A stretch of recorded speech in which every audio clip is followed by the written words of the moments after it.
Ad oggi il Rectangle Studio è una realtà dove puoi trovare artisti che realizzano i loro progetti, ma non è sempre stato così. Oggi ti parlo dell'evoluzione del Rectangle Studio dai primi anni 2000 fino ad oggi.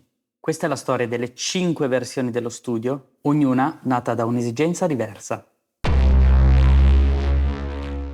Prima di partire ti voglio raccontare perché si chiama Rectangle. Rec ovviamente sta per recording, la fase di registrazione. Tangle invece, se hai messo mano dietro una scrivania piena di synth, cavi, sai di cosa parlo. E poi Rectangle perché ogni versione dello studio ha sempre avuto la stessa forma, un rettangolo stretto e lungo.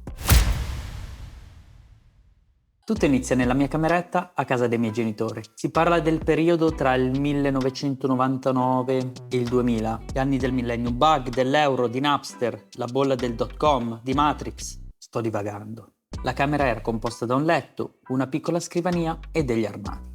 La prima modifica fu quella di creare un'estensione della scrivania. E subito dopo un mobile costruito su misura dove farci stare tutto. Le prime produzioni erano composte tramite un computer e un campionatore. I sample provenivano da vinili, CD, MP3, suonerie del cellulare, qualsiasi fonte. Le registrazioni vocali erano fatte con uno Shure SM58, classico, con un calzino come filtro antipop. Un calzino.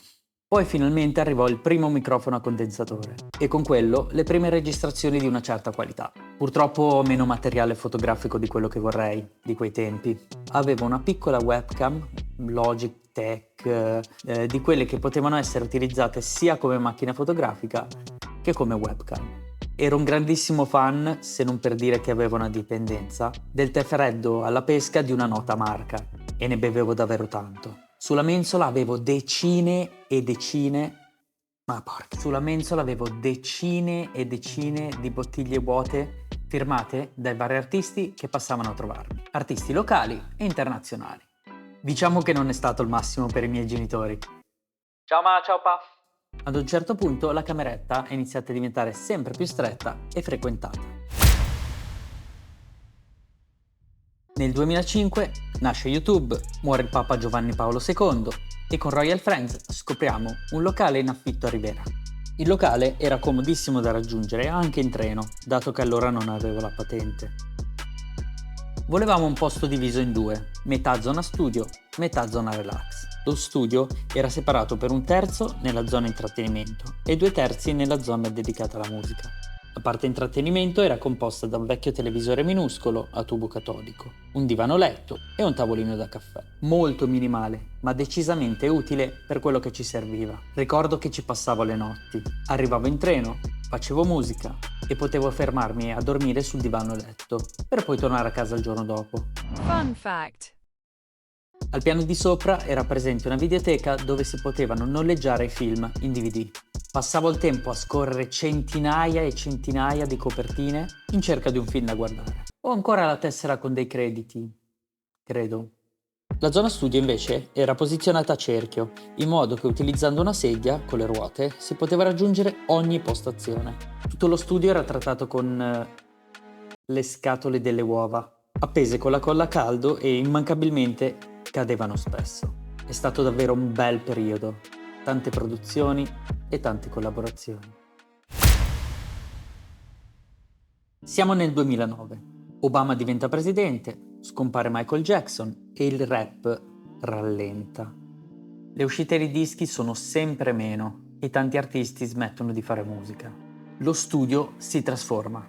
Il televisore in studio diventa sempre più grande e viene aggiunta una zona cucina. Insomma, diventa un piccolo appartamento.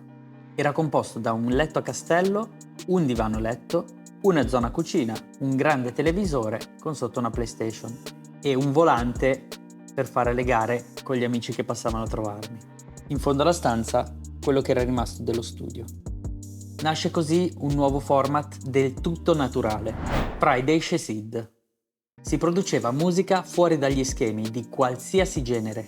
Si facevano tanti freestyle e ci si trovava ogni venerdì sera. Si parlava, si sperimentava, ma soprattutto ci si divertiva. Forse anche un po' troppo. Per questo motivo avevo spostato le pareti divisorie, così la musica si poteva sentire anche dal corridoio. E no, se te lo stai chiedendo, le scatole delle uova erano ancora ben presenti. Fun fact.